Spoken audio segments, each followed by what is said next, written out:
जो सेनो बिदिस इल्सिनो फला जो तई जेकरे बकरार यो कम न कयो ना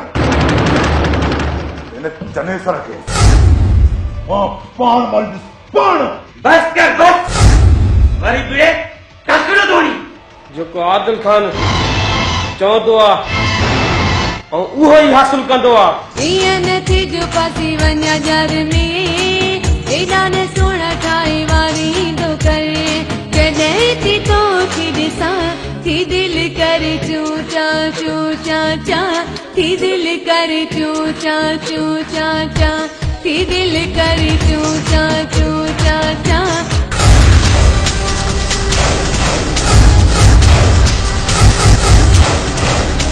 तो वडेरो चनेसर खान चिचलाए पोइ मारींदो आहे न शहद खे माना को ॼाव ई नाहे जेको ॼाव आहे सची अदाब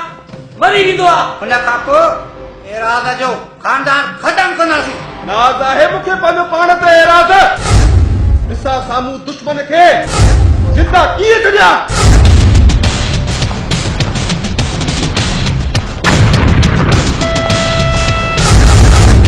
बाबा जे कातलनि खे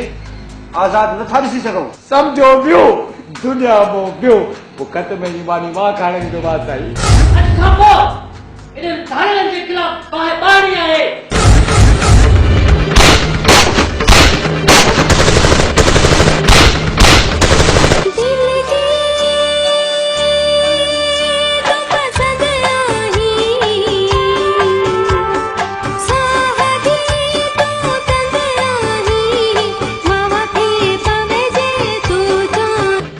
सावण मुझो ना जिथा भी वसे मुल्कन जा मुल्क खत्म बदापो असां आज़ाद पुलिस दीने जे कढ अता जी ॻाल्हि पत्थर ते ठीक हूंदी आहे ठीक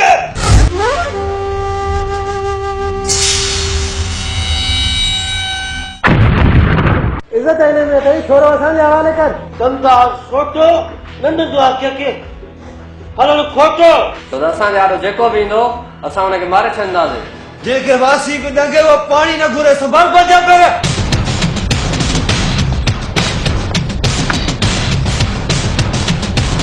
शहबाज जॾहिं परवाज़ कंदो आहे त झिरकियूं कबरियूं ऐं ॻेड़ा कबूतर आख़िर में छपणी वेंदा आहिनि तव्हां में हिम्मत आहे त तव्हां मारियो बाक़ी टर्टर न कयो बसि इहो बकरार जेल मां निकिरे पोइ सम्झजां हुनजो आख़िरी ॾींहुं आहे छा कंदा तुंहिंजा इहे कलम ऐं किताब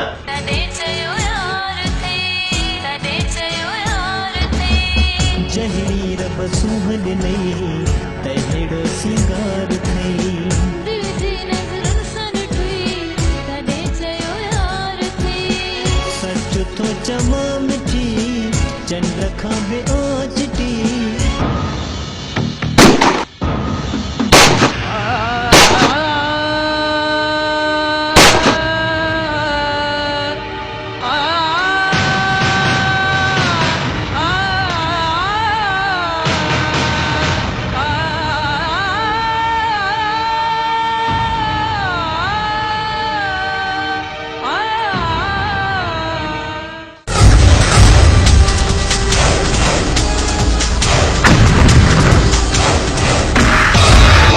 हिते घणो रखण खतरे खां ॿाहिरि आहे जे मुंहिंजो साथी न हुजे गोली हिकु हणाया तालीम न हुजण जो सबबु इहो ई आहे सरदार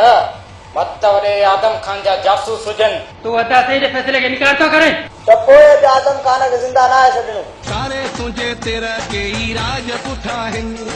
मरद मस्ताना मूं बि जाम ॾिठा आहिनि जॾहिं अची असां ॾे जनाब ॾयूं मोह ते आओ निकाब तोसां थोरा प्यार विरहाइण आहिनि